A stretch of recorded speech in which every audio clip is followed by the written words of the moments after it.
Hello, everyone. What's going to be following is a recording that I pre-recorded of my show that is going out on 1360 KHNC. It's also called the Pink Flame of Liberty. And I'm doing this little intro to try to get it to time with like the commercial breaks and things they add later. I record myself recording my pre-recorded radio shows so that we can interact on live chat and so that the people who do not live in Colorado or don't live in the radius of that station can also listen to my show. This might not always be the case. I'm thinking of putting this content as like a YouTube membership or something like that. Just not sure. I'm not the best marketer. You know, I probably, for all the reputation I get from some certain funny people that I'm a grifter, I'm not very good at grifting. I think I need to find a new hobby if that is it. So again, just trying to get this so it fills in the intro time that we'll have at the station. But there's all kinds of commercial breaks that I don't have anything recorded yet to put into those segments.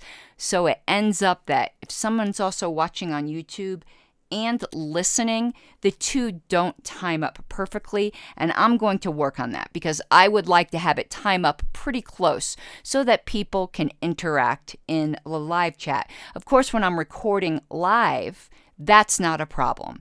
But I was not able to do that this weekend. I have other things to do, and that will be the case probably through April because of convention season and things like that. But I would like to tell my YouTube audience, I'm going to be setting up this weekend a $50 a month tier. And what that tier will get you, of course, is the free t-shirt a year. You will get very regular advertising on the shows that are simply Pink Flame of Liberty. And you will also get 2 ads a month on my radio show. That is very, very reasonable for radio advertisements. Now, the people who are at the $25 a month patron level, you get regular advertising on my YouTube channel, but I will also now give you the option that you could get, instead of that, 1 ad a month on the radio. So you'll be able to choose that. So those are some additional perks. I will also be setting up a Patreon that's just for supporting the radio. That's something entirely separate from here. But I just wanted to let you know what I was doing. I need to raise enough money to cover my radio show. The way shows tend to work now, it's not exactly pay to play. Like, not everyone who says, oh, I'll pay for radio time, they'll put on the air. They do want, shows that add value. So you do get vetted, but you end up having to pay for your own radio time. So I really, honestly do need advertisers right now. And I hope as you listen to the show that when I do live reads, you can also have a pre-recorded ad. That is entirely up to you. But I hope I do a good job with the live reads as well.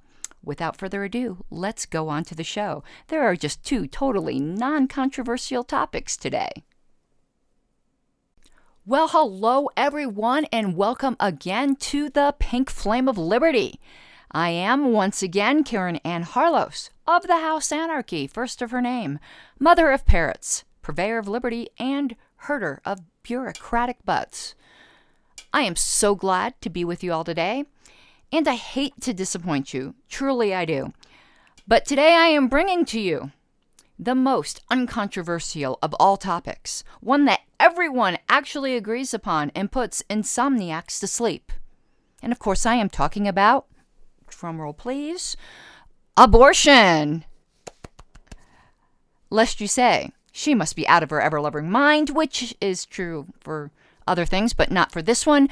Of course I jest, and I jest in the bigliest of ways, the best of ways, the biggest jest ever. And it is not just in the typical left-right paradigm that this subject raises all kinds of spleen. Bigly spleen, if you will. If you put 10 libertarians in a room, yell out, abortion, go! Shut the door.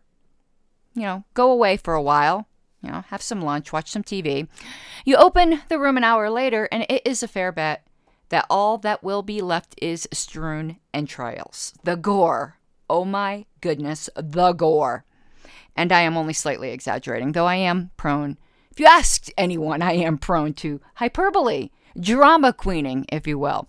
But before we get into the actual gore of this matter, and I am assuming you too may have lots of feels on this topic that you might wish to say, please head over to youtube.com/Pink Flame of Liberty. Try that again.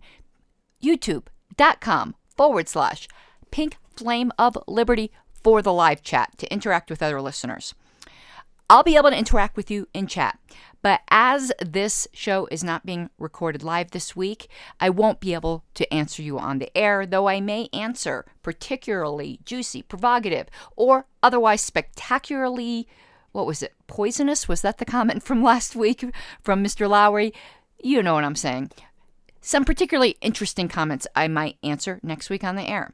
Of course, you can always write me at pinkflameofliberty@gmail.com. So first, a little background, terminology, and general explicative necessities. Notice I didn't say expletive. I may be known for that in another context, but this is radio and I'm not allowed to do that. Oh, my decorum. I am personally pro-life.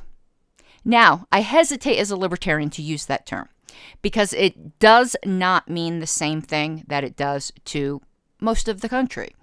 And the terminology that most people would use in its place that perhaps I should use seems to relegate my position strictly to the realm of personal morality, and that is not right either. I am actually making some existential claims.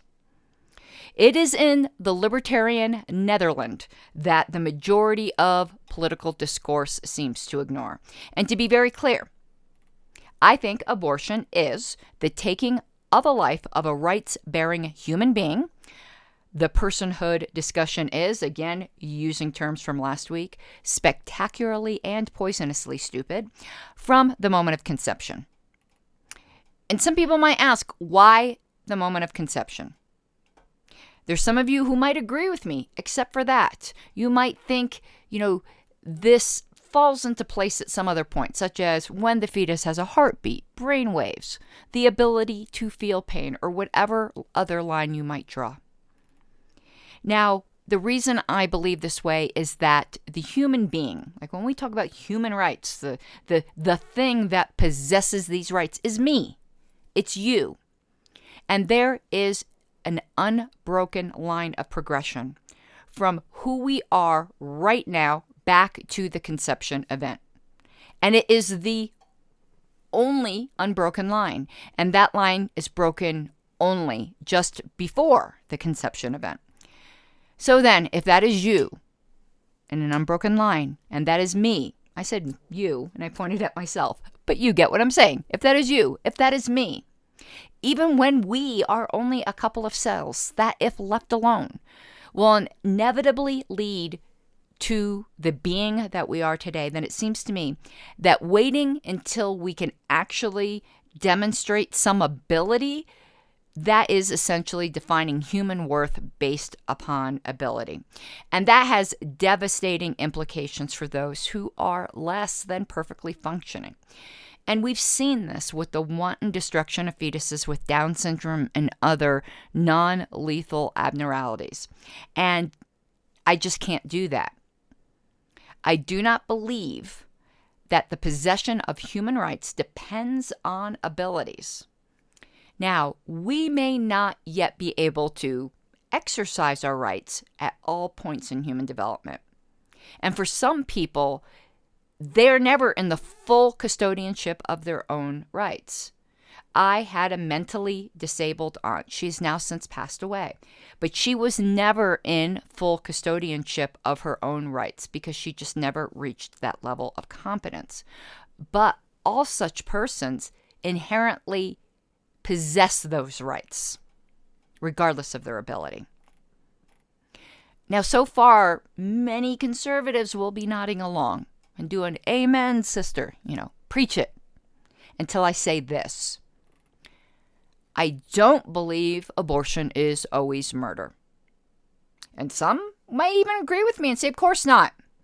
It's not murder when the actual life of the mother is actually in danger, like to the extent that they both can't live. That if she gives birth, she will die. Or if she carries the fetus to term, she will die. And you can't expect the mother to die so that the fetus could live. And in most of those circumstances, they both would end up dying. There isn't even a choice to save both of them. It's save the mother or save none, in most cases. It's a vanishingly small minority that would think that a mother has to die in order for her fetus to live. But I am not, to be very clear, just referring to those situations. For instance, I don't think it is murder in the case of rape. If people have questions on that, I'd be more than glad to answer more fully. I don't think it's murder in the case if the mother-to-be took what would be considered reasonable precautions in any other potentially lethal situation, such as the precautions you need to take when firing a firearm. You can't fire into a building unless you are very sure it's empty. You need to take certain precautions. But let's say there was this woman. She took all the reasonable precautions and conception happened anyway. I do not believe it is murder in that case. I don't think it's murder in cases where there is genuine ignorance about how pregnancy happens or how pregnancy works.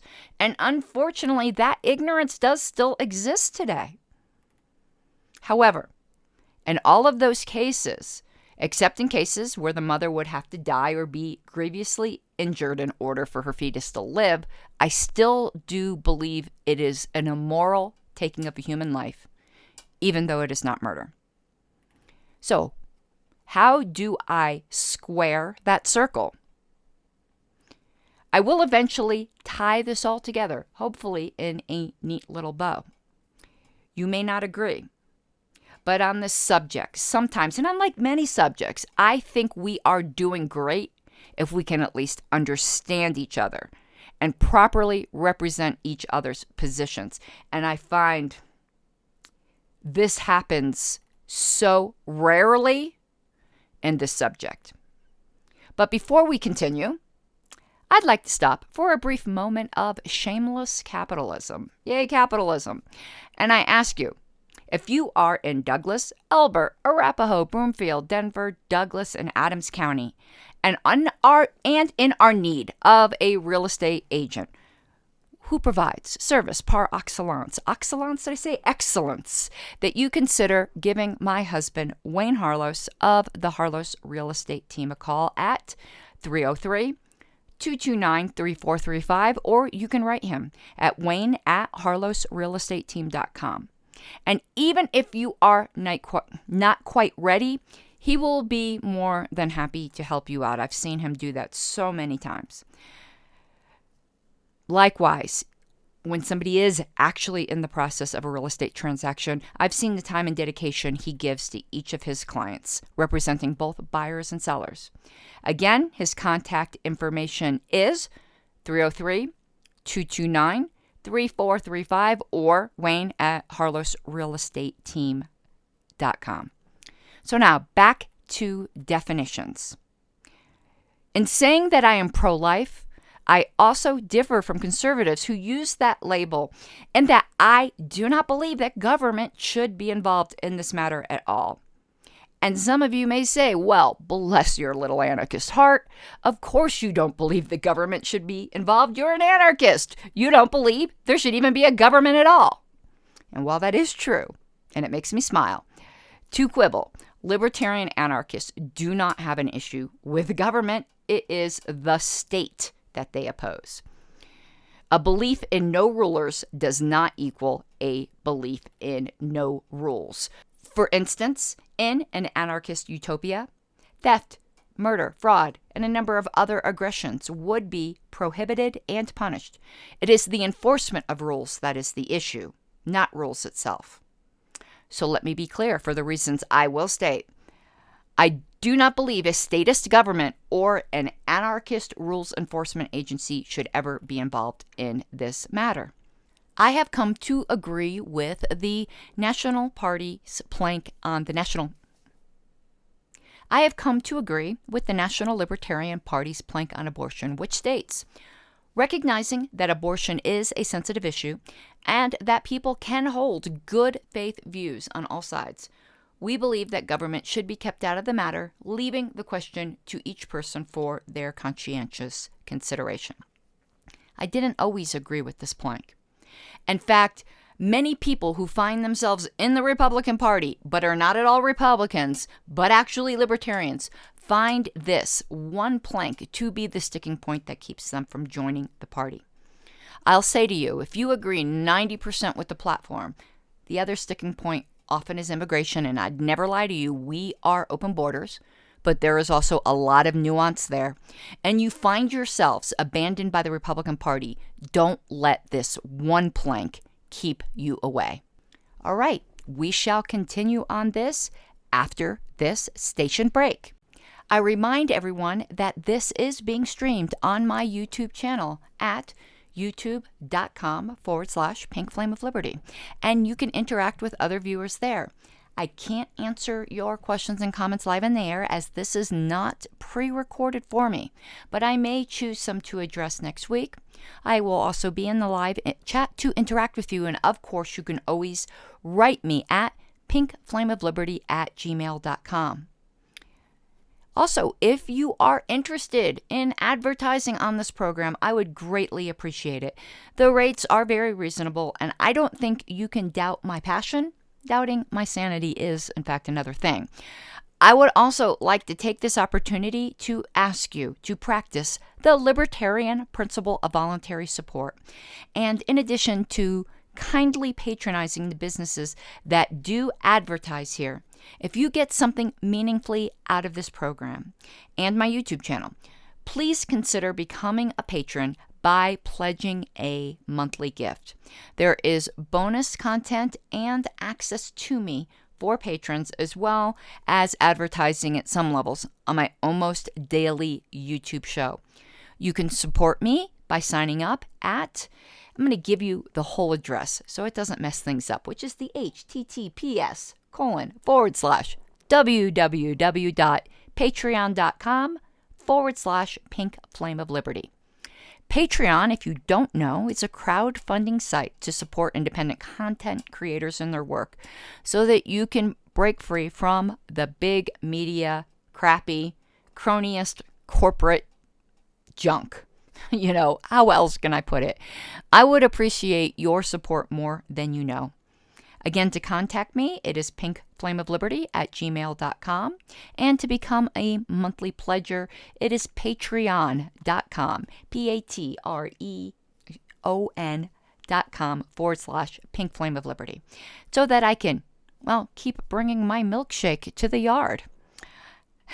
Sorry. That is an old song reference. You can also use that email address to get in touch with me to advertise on this program. Again, it would be my honor to promote your business or product, even any other cause that you may have, as long as it is liberty-oriented. So now back to the topic. When the Republicans controlled all three branches of government, they did nothing to outlaw abortion, which I assume is what you want, or at least you want it to be partially outlawed. But they never will. So really, are you staying in a party for hypocritical lip service on an issue that you really care about? I mean, really? You may not like the LP plank, but at least they're not hypocrites about it, and there is something to be said for that. They mean and do what they say. Abortion is a wedge issue that is just political theater. I ask you to refuse to play that game. Laws may move a little here or there, but until the culture changes, it will never be illegal. And you just simply need to deal with that fact. And stop having your views used as a pawn for all kinds of other atrocities that actually are happening and that you can actually do something to get rid of. Don't be used over this hot potato. refuse to throw the potato. Just put it down or butter it up and eat it. Now I'm hungry. That sounds delicious. Which is probably highly inappropriate in talking about abortion. As an aside, though, I don't think that the LP should even have a plank on abortion, to be honest with you. And in the past, I have worked to get it deleted for all the same reasons I said here. It divides the Libertarian Party the way it divides the country. About 1/3 of the party is what you would think of as traditionally pro-life, laws and all. Another third is like me, and the remaining third don't find it immoral at all and would be closer to the traditional Democrat pro-choice views. Now, when I first joined the party, I originally disagreed with that plank because I thought it was functionally pro-choice while pretending to be neutral. And in some sense, to be fair, that is true, but only to a point. And the point at which it isn't, I think, is a nuance that gets lost, even upon many Libertarian Party members. So let's take a look at that. The traditional pro-choice view holds more than just the idea that the government should be left out of the matter. It has a reason, a fundamental existential reason why the government should be kept out of the matter, and that is because the woman has an unqualified or mostly unqualified right to abortion. But the Libertarian Party platform plank on abortion says absolutely nothing about unqualified or mostly unqualified rights. It says nothing about why the government should be kept out of the matter, except implying that it is because people are too divided and they are divided in good faith over the issue. It does not recognize a right to an abortion at all. While you might think that saying government should be kept out of the matter absolutely entails the fact that there is a right to abortion, because only a right would cause a statement that the state should keep its paws off of it, there are other very legitimate reasons to think that. And it is this mistaken idea that I think leads to very, very bad arguments over this issue between libertarians themselves. And that is where I want to turn to next. And even if you are not yet a libertarian, notice I said yet, I'm very hopeful, hope springs eternal. Hearing me critique the arguments on both sides of the issue, I think will give you a better understanding of the libertarian mind, not just on this issue, but also on many other issues. A pivotal book in the American libertarian movement was authored by Dr. John Hospers, and it was called Libertarianism, A Political Philosophy for Tomorrow. And that book was like a very big deal in the early Libertarian Party in the 1970s. The 50th anniversary of that book happened this year, and a tribute book is being released this month, and I'm honored to have 2 essays published in that book. One of them is about my historical work with the Libertarian Party, but the other is on the subject at hand. And I'm going to present that article to you here, and it's entitled, "An Essentially Libertarian View of Abortion is Neither Conservative Nor Progressive." So are you ready? I'm ready. Here we go. Despite the rhetoric from the extreme poles of this debate, there is no clear-cut answer on abortion. Hate to tell you, don't hate to tell you, sorry, not sorry, there isn't. And for most of the cases, it will always lie solely in the hand of morality. Libertarianism does not deal in broad morality. It deals in a then intersected subset of morality, justice. That being said, however, there are clear guidelines for the libertarian to come to his or her own position, and it differs radically from the conservative and progressive viewpoints. And I just noticed that the editor of my article, I stumbled over some words here, I edited that part out, but they changed his or her to her or his. And that bugs me. I don't like this weird politically correct thing where you say he and they think you mean only men. whatever. That's what made me stumble. Her or his just does not sound right. It's his or her. But that being said, continuing, since there are presently so few second-generation libertarians, most of us who are libertarians have come from either the progressive left or the conservative right. I came from the conservative right. As I said, I was at the time very involved in what I would characterize as a very fundamentalist subset of Christianity, which was the Calvary Chapel movement. And at least at the Calvary Chapel I went to, which was in Fort Lauderdale, Florida, when you accepted Jesus into your heart, you also accepted the Republican Party into your heart. But the values of that dichotomy of the progressive left or the conservative right do not translate well into this issue for an essentially libertarian argument. The progressive leftist concentrates on the bodily autonomy of the woman, and the conservative rightist focuses on the humanity of the fetus. But a libertarian can equally concede both sides, the bodily autonomy of the woman and the humanity of the fetus, without coming anywhere remotely close to a libertarian answer. And I want libertarians to start arguing like libertarians. Both sides admit that the involved woman is a fully autonomous, rights-bearing individual. Unfortunately, though, some libertarians will try to argue, using progressive talking points, that the fetus is not a quote-unquote person. And I believe that does great damage to a coherent theory of human rights, as I said before. An essentially libertarian view can and should accept both premises, those premises being the full humanity of the fetus and the bodily autonomy of the woman. However, contrary to the conservative assertion, the full personhood of the fetus does not necessarily lead to a position of abortion prohibition, nor does it prove that abortion is a murder in an essentially libertarian view. So when we get back from the break, we will examine the issue, talking about these two premises as a given. Again, the mother is a fully autonomous human being over her own body, and the fetus is a fully rights-bearing human being with a right to life. We're going to do this in light of both the conservative and progressive arguments to try to come to at least some basic understanding of the framework for an essentially libertarian argument. But before we go to break, I would like to talk to you a little bit about an alternative voting system that would help transform our country, and that is approval voting.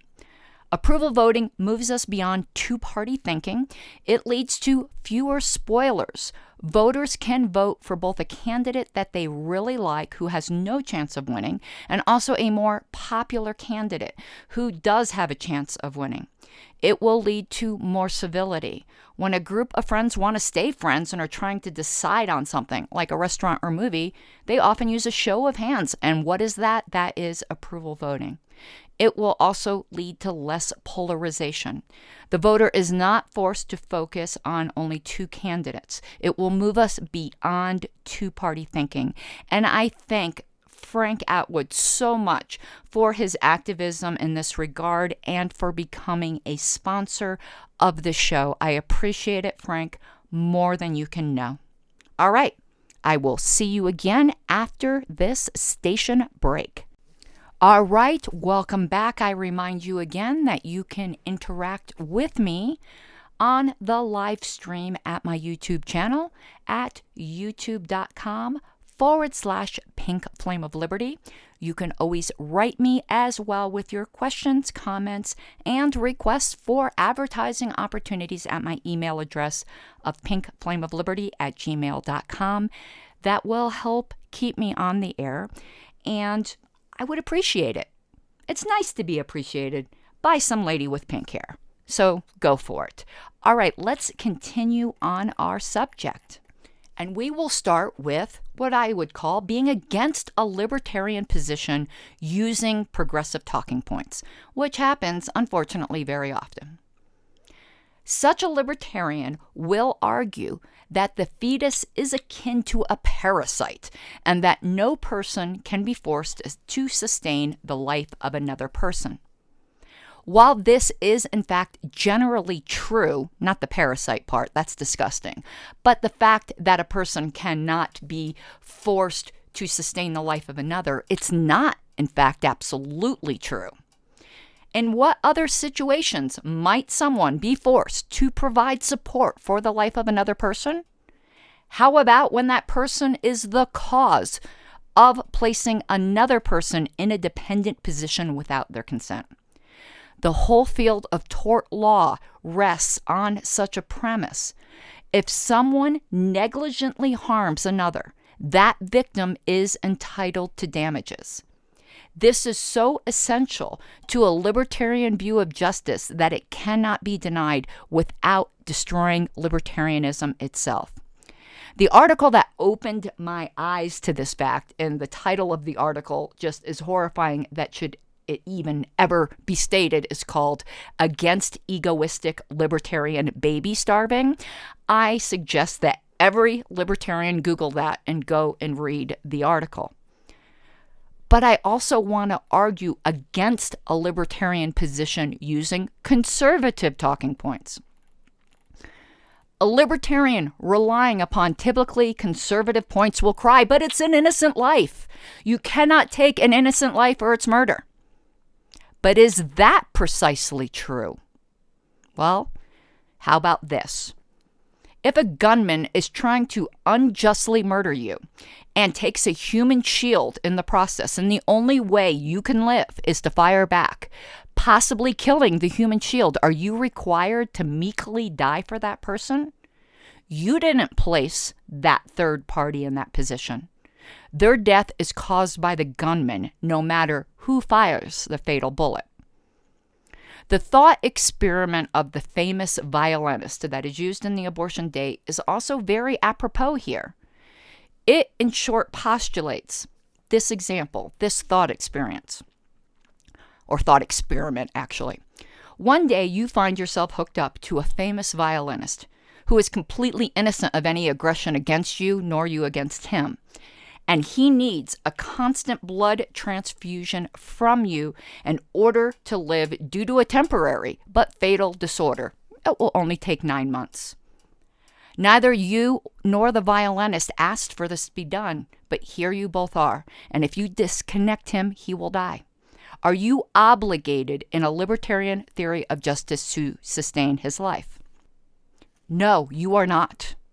Thus, the idea that the taking of an innocent life automatically and immediately entails murder is defeated. So what might we draw from these arguments? A libertarian argument for or against abortion must rely on elements very similar to a case of tort law and not contract law, as others have claimed. It is directly on point to tort law, and so few libertarians argue this way, and it's very frustrating to me. So element 1 in tort law, responsibility. Except in cases of sexual coercion or an inability to consent, the woman and her sexual partner are directly responsible for the helpless position of the fetus. If there is coercion or an inability to consent, the abortion question is answered. No matter how tragic, the woman has no obligation, no justice obligation to sustain the life of the fetus and can justly abort. Whether or not she should do that is in the province of morality and not the purview of libertarianism, which is a political and social view of justice. Element 2, mitigation. Assuming a competent woman and a consensual sexual experience, is she automatically on the hook to carry a pregnancy to term? No. Everything in life has risks. And considering how essential sexuality is to the fundamental human experience, it is simply out of the question to insist people should not have sex unless they are willing to become parents, whether they want to or not. That is as nonsensical as saying you cannot own a gun unless you are 100% ready to be convicted of murder in every case in which your weapon is the cause of another's death in a freak accident or other unintended and non-negligent mischief. When dealing with risk, we have a duty to mitigate risk. As I said earlier, if you fire a gun into a building, you have an obligation to reasonably make sure that the building is empty. And the key word is reasonably. You cannot be expected to be charged as a murderer if you did not know, nor should have known, that there was a secret tunnel into this abandoned building that someone was exiting in the exact area and at the exact time you fired at your target. Could that happen? Sure. But we only owe a reasonable duty.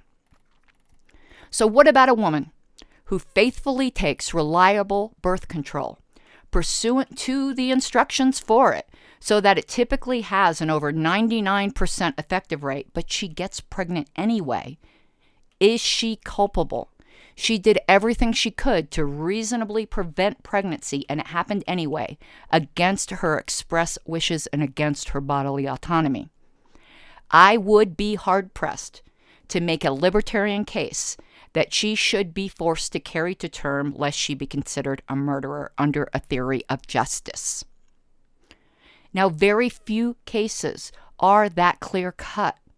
But where is the line drawn?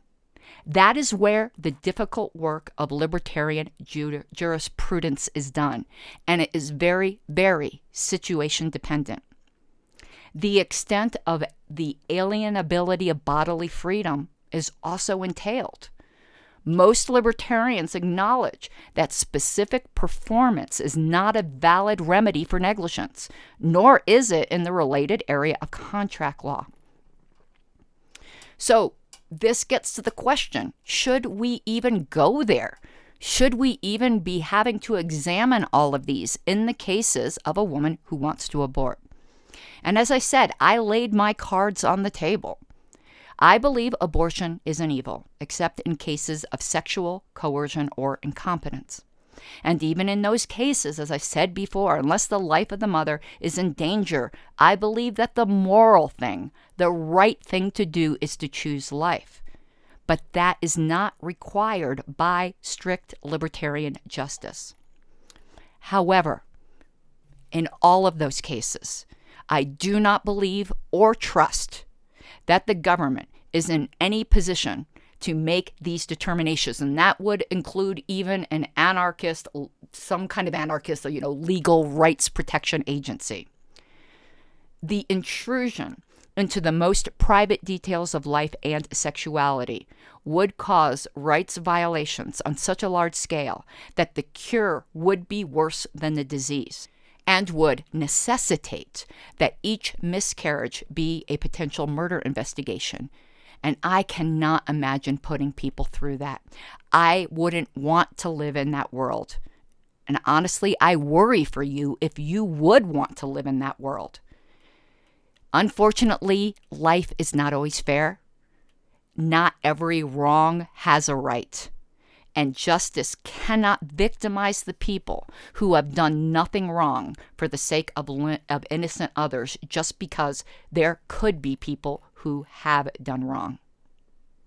But whatever you do in a libertarian argument, do not presume that asserting the autonomy of the woman or the humanity of the fetus answers the abortion question, because as a libertarian, neither presumption does. And we need to stop arguing like that.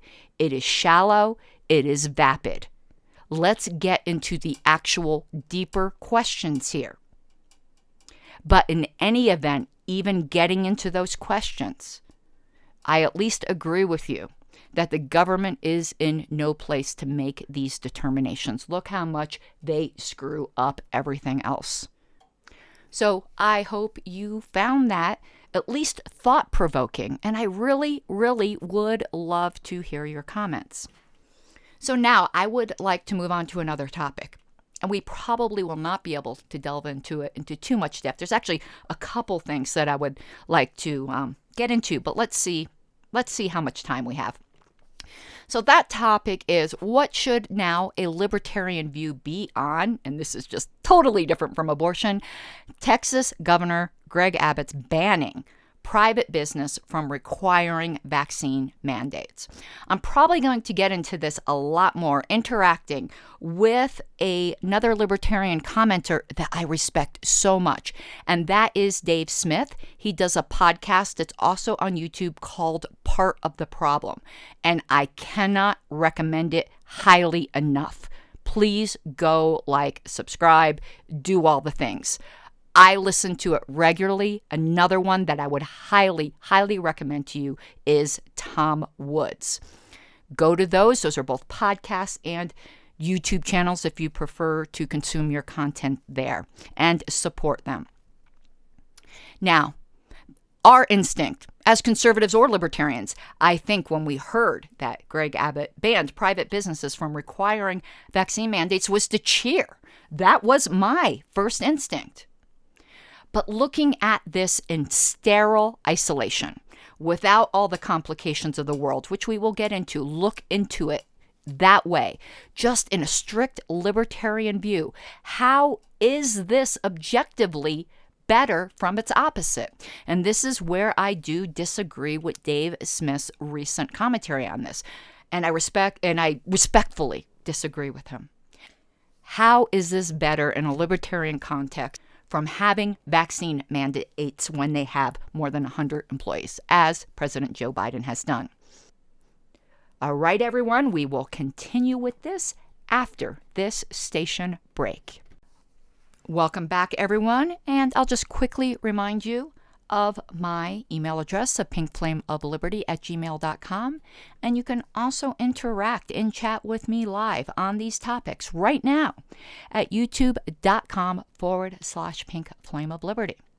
Let me get right out front what my position on vaccines is in general. And no matter what I say here, I am going to irritate somebody. But I've already irritated, I'm sure, a lot of people with the abortion discussion, so why not? Let's head into vaccines and chemtrails. No, we're not going to do chemtrails, but we will do vaccines. I am not anti-vaccination. Quite the contrary. My usual response to hearing of a new vaccine is, take my money, please. But that's not my response here. Why? First of all, this is not a traditional vaccine. I understand traditional vaccines, and they make it like a really basic kind of horse sense. They were invented by pretty much basic observations that milkmaids do not get smallpox because they already had cowpox. This new vaccine science does not work by the same precepts, and honestly, I don't fully understand it, and it appears to me, though I know this is disputed by so many, that it's a form of gene therapy. I'm not stupid. I'm not scientifically illiterate, but I don't yet, and I say yet, understand it. So I'm cautious. We frankly have no idea of the long-term effects, but equally honestly, it's not ever fully possible to know the long-term effects of anything, but at least we can know some of them. I was just watching this YouTube show, and it was fascinating about how there's this English village where nobody there came down with HIV. And it turned out that centuries ago, their ancestors in this village, the descendants of people just lived there, generation after generation. They weren't very mobile. And way back in their history, their ancestors survived the Black Plague. And that somehow gave them an odd resistance to AIDS. This is just an interesting example of how we do not know the effects of things. And the domino, one thing leads to another, leads to another. This is all what's often called the butterfly effect. If you don't know what that is, I'm going to read to you, because this is fascinating to me. I love it, what Wikipedia says. In chaos theory, the butterfly effect is the sensitive dependence on initial conditions in which a small change in one state of a deterministic, nonlinear system can result in large differences in a later state. The term is closely associated with the work of mathematician and meteorologist Edward Lorenz. He noted that butterfly effect is derived from the metaphorical example of the details of a tornado. The exact time of formation, the exact path taken, being influenced by minor perturbations such as a distant butterfly flapping its wings several weeks earlier. Lorenz discovered the effect when he observed runs of his weather model with initial condition data that were rounded in a seemingly inconsequential manner. He noted that the weather model would fail to reproduce the results of runs with the unrounded initial condition data. A very small change in initial conditions had created a significantly different outcome. The idea that small causes may have a large effects in weather was earlier recognized, and I'm not going to give these names because they are French names and I will mangle them, and I do not wish to do that. The butterfly effect concept has since been used outside the context of weather science as a broad term for any situation where a small change is supposed to be the cause of larger consequences. We do not know what this small change may cause later. So continuing with something we may have heard before, that's an example of the butterfly effect, is this little saying, for want of a nail the shoe was lost, for want of a shoe the horse was lost, for want of a horse the rider was lost, for want of a rider the message was lost, for want of a message the battle was lost, for want of a battle the kingdom was lost. But that's not the ultimate reason for why I am not presently vaccinated. My reasons are pure oppositional defiance disorder, jokingly so, but I am appalled, disgusted, and every other pertinent adjective of the hubris of politicians, thinking that they get to order people to permanently alter their bodies, or at least possibly permanently alter their bodies. It is a choice. It should always be a choice. For those who say you don't have the right to infect other people, I agree. But you also do not have the right to assume someone is a sick carrier without proof. We have something in this country called the presumption of innocence. Perhaps you heard of it. I'm speaking somewhat sarcastically here. I know, of course, you have. No one is guilty of being Typhoid Mary until proven so. I wrote this plank here that I'm going to read next for the Libertarian Party of Colorado platform on healthcare. It says, at least I'm just going to give you the part that I wrote. We oppose any government mandating or denying treatments or vaccines. Individuals have a presumption of health and should not have to prove they are healthy in order to avoid forced quarantine, isolation, or other restrictions of their rights and freedom. I also assisted in writing this additional part that's part of another plank, but it is related, that individual liberties must never be suspended or curtailed, whether based on circumstances of war, contagion, natural disaster, or any other pretense. We all have a rebuttable presumption of health. Reality may bite, but the reality is that we live in biological bodies and in a biological world in which viruses exist. You have no right to be perfectly safe and protected. But there are rights you have that is impacted by Greg Abbott's mandate to say you can't mandate. And that is our freedom of association. This will come from the National Libertarian Party plank, and I absolutely agree with it. The right to contract, and that's what business is, includes the right not to contract for any reason.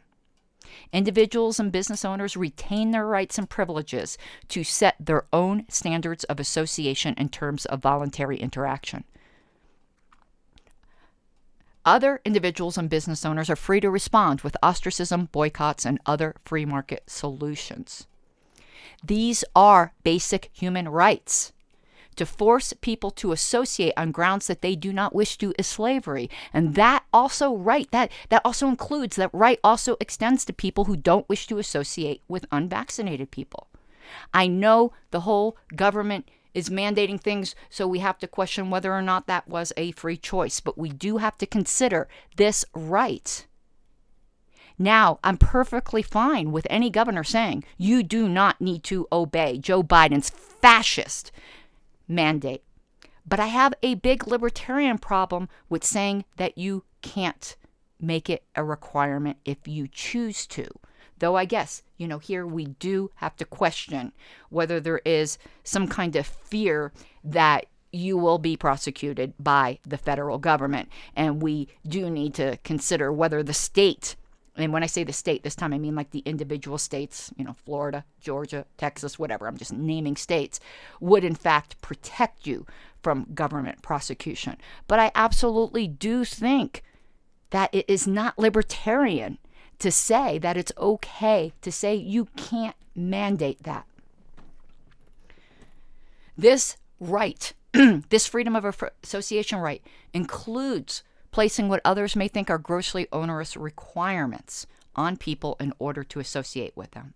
What cannot happen is the government imposing that you must, but banning them is also a violation.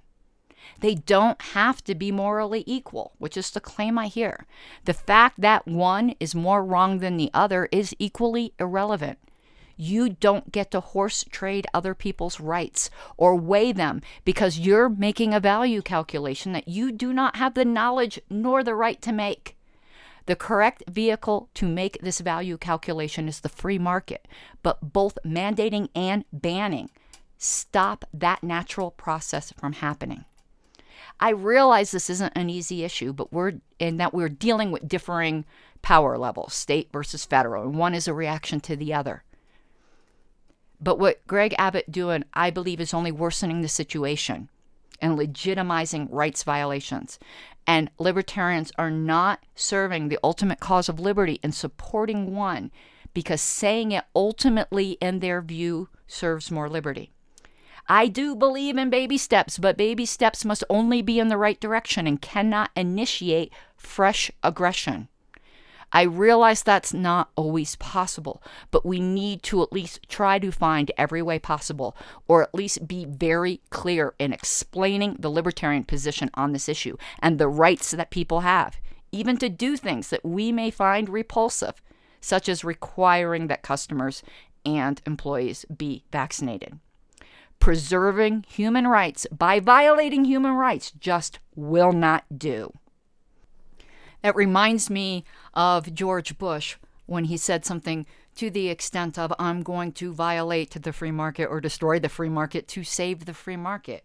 You just cannot do that. The fact is, we all have rights. The freedom of association includes the freedom to say, I want only unvaccinated people, or I want only vaccinated people, or I don't care one way or another. Asking the government to intrude upon this is like inviting a vampire into your home. They may be there at first, serving your purposes, but later they will turn against you. Do not give government the power to do something that will definitely later be used in a way that you do not like. You cannot protest Joe Biden's, again, fascist vaccine mandate by turning around and making maybe not a morally equal fascist mandate that you can't mandate vaccines. That might seem like a good result then, but it violates a basic principle. And if we do not live by principles, what in fact do we live by? Like I said last time, freedom, like Aslan, is not a tame lion. And if we want our freedom, we have to honor the freedom of others. Well, thank you so much, everyone, for tuning in again or watching on YouTube. I look forward to talking to you next week. And until then, you have an awesome week.